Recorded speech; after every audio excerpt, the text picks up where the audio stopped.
Are you planning a cruise and considering a drink package? Not sure what's in the package or what package is right for you? We're here to help you navigate the ins and outs of cruise beverage packages. Whether you're a new or seasoned cruiser, our goal is to help you cruise with confidence by avoiding common drink package mistakes.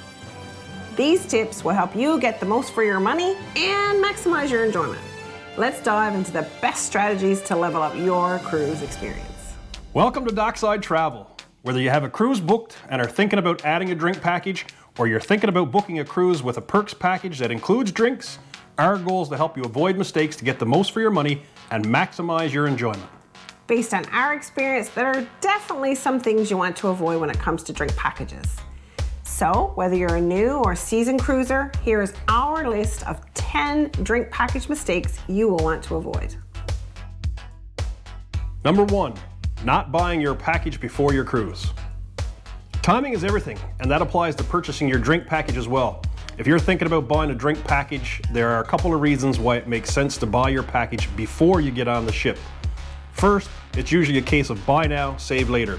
The best deals are usually found before you cruise when you can save between 10 and 20% compared to onboard prices.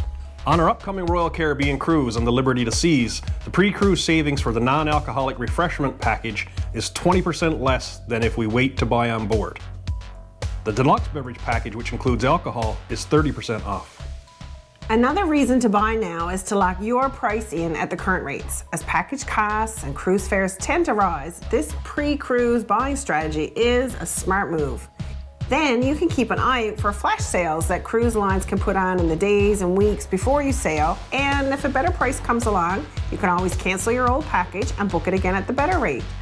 Regularly check the website and your cruise app. You might find even more savings.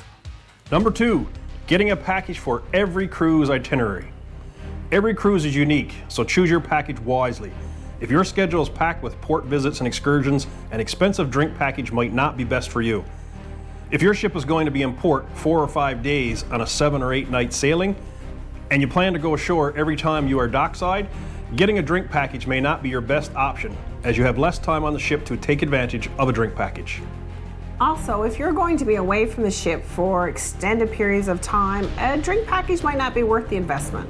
On some itineraries, like many in Europe, the short excursions and travel times to the sites can be quite long and require you to be away from the ship for most of the day.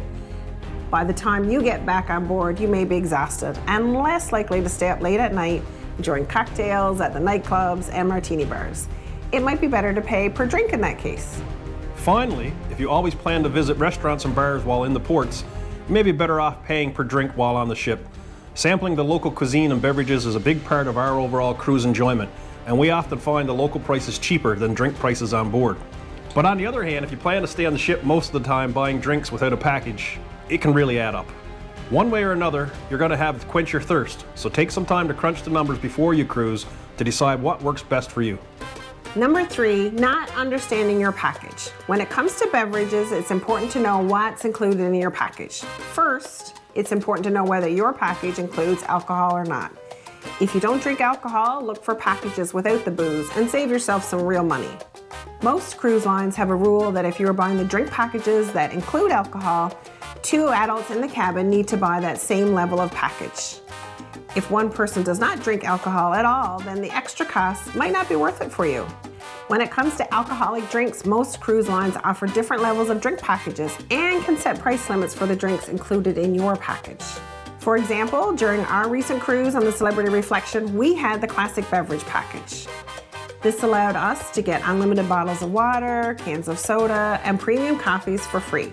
It also included beers, cocktails, frozen drinks, premium coffees, and wines by the glass up to $10 US per serving. If we ordered a drink that was more than $10, we just paid the difference for anything above that limit.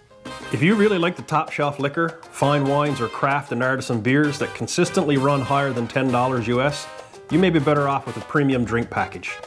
The same can be said if you really want premium bottled waters, fresh squeezed juices, or energy drinks like Red Bull. They're not typically covered under the classic drink packages. You should also check to see if your cruise stops at a private island and investigate what's covered while you are there. Certain packages might include beverages on private islands, making packages even more valuable.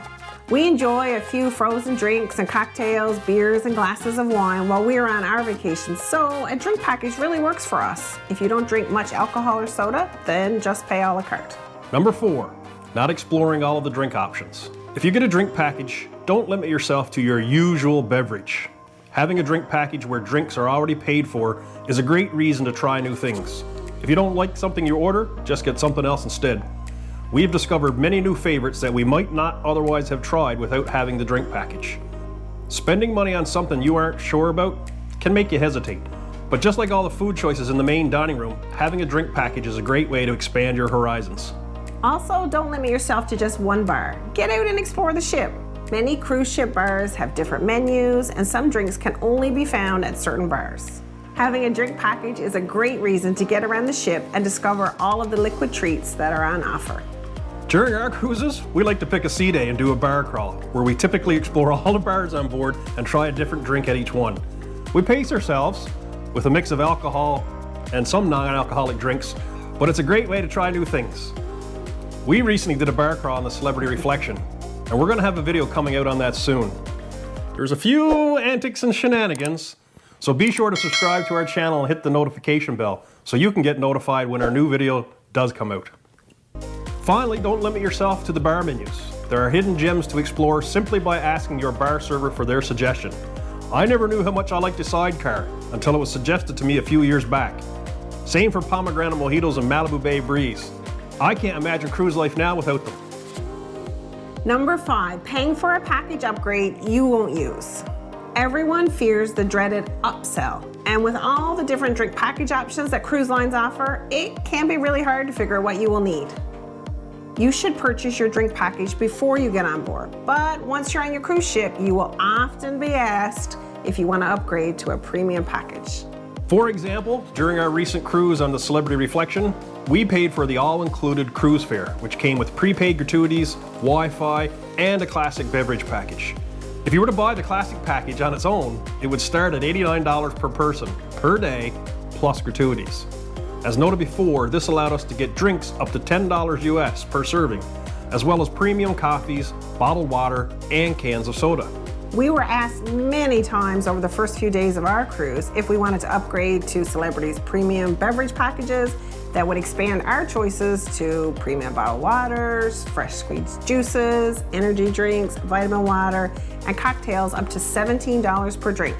The upgrade would have cost us an extra $20 per person per day, plus additional gratuities. And it was an all or none deal. We both would have had to upgrade if one of us wanted it. We chose not to upgrade as after a couple of drinks, we really can't tell what kind of tequila's in our margarita. Instead, we opted to stick with the classic beverage package and just pay the difference when we wanted something a little more special. Again, crunch those numbers to see what works for you. If you really like those top shelf liquors and more expensive martinis, then the premium packages are probably the way to go.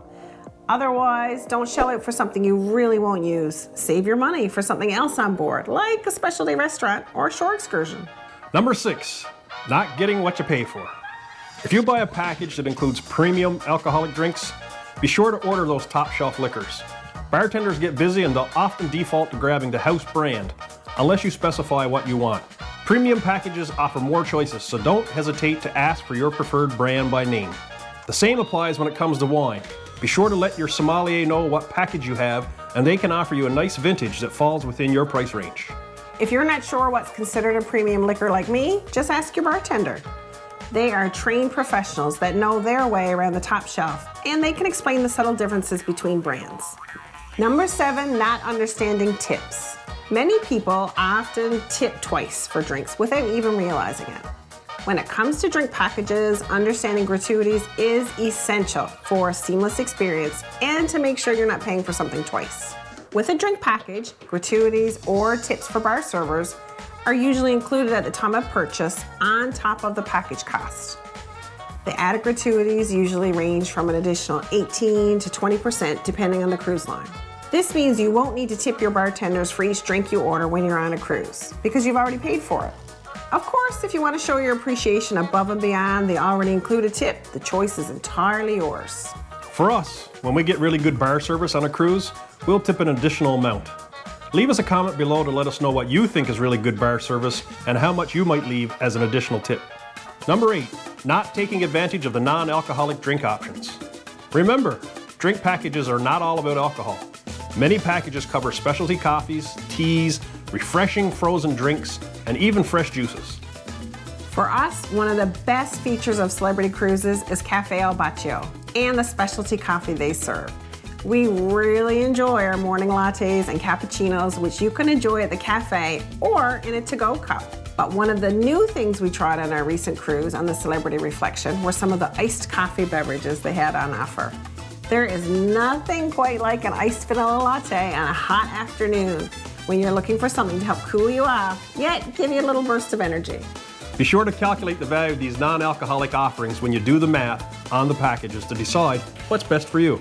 Number 9, not bringing drinks back to your stateroom.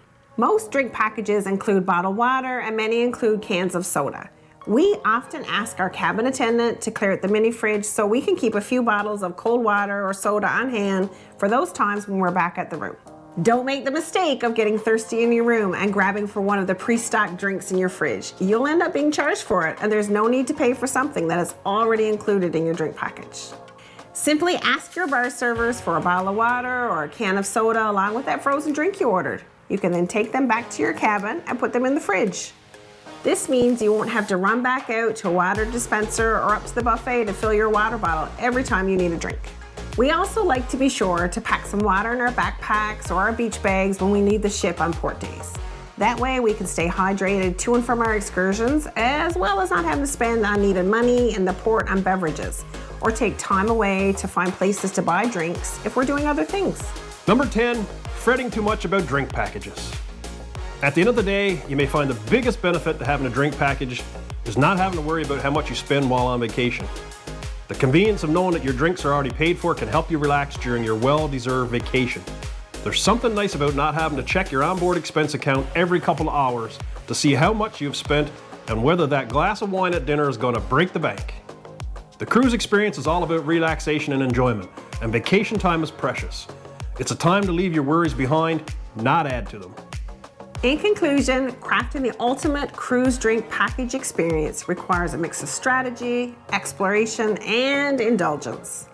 By securing your package ahead of time, being aware of inclusions, and aligning choices with your itinerary and preferences, you can cruise with confidence and enjoy a vacation filled with refreshment and delight. If you found these tips valuable, show your support by giving this video a thumbs up, and please consider subscribing to our channel for more insightful cruise content. It really helps the channel grow. Check out our other videos, including these right here. Thanks for watching.